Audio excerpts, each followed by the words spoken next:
Leviticus chapter 14. Then the Lord spoke to Moses, saying, This shall be the law of the leper in the day of his cleansing. Now he shall be brought to the priest. And the priest shall go out to the outside of the camp. Thus the priest shall look, and if the infection of leprosy has been healed in the leper, then the priest shall give orders to take live clean birds and cedar wood, and a scarlet string and hyssop for the one who is to be cleansed. The priest shall also give orders to slay the one bird in an earthenware vessel over running water. As for the live bird, he shall take it together with the cedar wood and the scarlet string and the hyssop, and shall dip them and the live bird in the blood of the bird that was slain over the running water. He shall then sprinkle 7 times the one who is to be cleansed from the leprosy, and shall pronounce him clean, and shall let the live bird go free over the open field. The one to be cleansed shall then wash his clothes, and shave off all his hair, and bathe in water, and be clean. Now afterward he may enter the camp, but he shall stay outside his tent for 7 days. It will be on the 7th day that he shall shave off all his hair. He shall shave his head and his beard and his eyebrows, even all his hair. He shall then wash his clothes and bathe his body in water, and be clean. Now on the 8th day he is to take 2 male lambs without defect, and a yearling ewe lamb without defect, and 3/10 of an ephah of fine flour mixed with oil for a grain offering, and 1 log of oil. And the priest who pronounce is him clean shall present the man to be cleansed, and the aforesaid, before the Lord at the doorway of the tent of meeting. Then the priest shall take the 1 male lamb, and bring it for a guilt offering with the log of oil, and present them as a wave offering before the Lord. Next he shall slaughter the male lamb in the place where they slaughter the sin offering and the burnt offering, at the place of the sanctuary, for the guilt offering, like the sin offering, belongs to the priest. It is most holy. The priest shall then take some of the blood of the guilt offering, and the priest shall put it on the lobe of the right ear of the one to be cleansed, and on the thumb of his right hand, and on the big toe of his right foot. The priest shall also take some of the log of oil, and pour it into his left palm. The priest shall then dip his right hand finger into the oil that is in his left palm, and with his finger sprinkle some of the oil 7 times before the Lord. Of the remaining oil which is in his palm, the priest shall put some on the right ear lobe of the one to be cleansed, and on the thumb of his right hand, and on the big toe of his right foot on the blood of the guilt offering. While the rest of the oil that is in the priest's palm he shall put on the head of the one to be cleansed, so the priest shall make atonement on his behalf before the Lord. The priest shall next offer the sin offering, and make atonement for the one to be cleansed from his uncleanness. Then afterward he shall slaughter the burnt offering. The priest shall offer up the burnt offering, and the grain offering on the altar. Thus the priest shall make atonement for him, and he will be clean.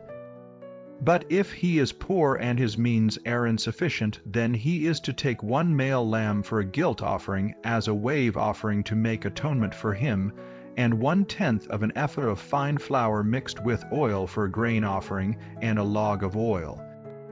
And 2 turtle doves, or 2 young pigeons, which are within his means.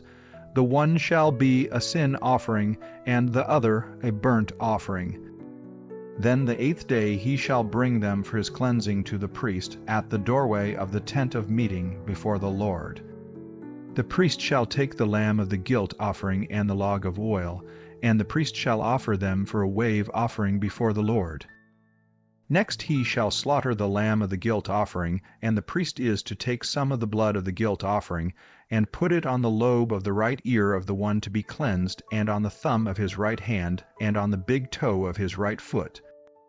The priest shall also pour some of the oil into his left palm. And with his right hand finger the priest shall sprinkle some of the oil that is in his left palm 7 times before the Lord. The priest shall then put some of the oil that is in his palm on the lobe of the right ear of the one to be cleansed, and on the thumb of his right hand, and on the big toe of his right foot, on the place of the blood of the guilt offering. Moreover, the rest of the oil that is in the priest's palm he shall put on the head of the one to be cleansed to make atonement on his behalf before the Lord. He shall then offer one of the turtle doves or young pigeons, which are within his means. He shall offer what he can afford, the one for a sin offering, and the other for a burnt offering, together with the grain offering. So the priest shall make atonement before the Lord on behalf of the one to be cleansed. This is the law for him in whom there is an infection of leprosy, whose means are limited for his cleansing. The Lord further spoke to Moses and to Aaron, saying, When you enter the land of Canaan, which I give you for a possession, and I put a mark of leprosy on a house in the land of your possession. Then the one who owns the house shall come and tell the priest, saying something like, A mark of leprosy has become visible to me in the house. The priest shall then command that they empty the house before the priest goes in to look at the mark, so that everything in the house need not become unclean, and afterward the priest shall go in to look at the house. So he shall look at the mark, and if the mark on the walls of the house has greenish or reddish depressions, and appears deeper than the surface, then the priest shall come out of the house to the doorway and quarantine the house for 7 days. The priest shall return on the 7th day and make an inspection, if the mark has indeed spread in the walls of the house. Then the priest shall order them to tear out the stones with the mark in them, and throw them away at an unclean place outside the city. He shall have the house scraped all around inside, and they shall dump the plaster that they scrape off at an unclean place outside the city. Then they shall take other stones and replace those stones, and he shall take other plaster and plaster the house. If, however, the mark breaks out again in the house, after he has torn out the stones and scraped the house, and after it has been plastered, then the priest shall come in and make an inspection. If he sees that the mark has indeed spread in the house, it is a malignant mark in the house, it is unclean. He shall therefore tear down the house, its stones and its timbers, and all the plaster of the house, and he shall take them outside the city to an unclean place. Moreover, whoever goes into the house during the time that he has quarantined it becomes unclean until evening. Likewise, whoever lies down in the house shall wash his clothes, and whoever eats in the house shall wash his clothes. If, on the other hand, the priest comes in and makes an inspection, and the mark has not indeed spread in the house after the house has been plastered, then the priest shall pronounce the house clean, because the mark has not reappeared. To cleanse the house, then he shall take 2 birds and cedar wood, and a scarlet string and hyssop. And he shall slaughter the one bird in an earthenware vessel over running water. Then he shall take the cedar wood and the hyssop and the scarlet string with the live bird, and dip them in the blood of the slain bird as well as in the running water, and sprinkle the house 7 times. He shall thus cleanse the house with the blood of the bird and with the running water, along with the live bird and with the cedar wood and with the hyssop and with the scarlet string. However, he shall let the live bird go free outside the city into the open field, so he shall make atonement for the house, and it will be clean.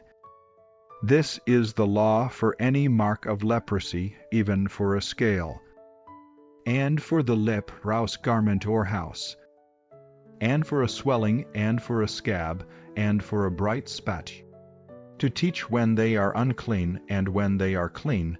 This is the law of leprosy.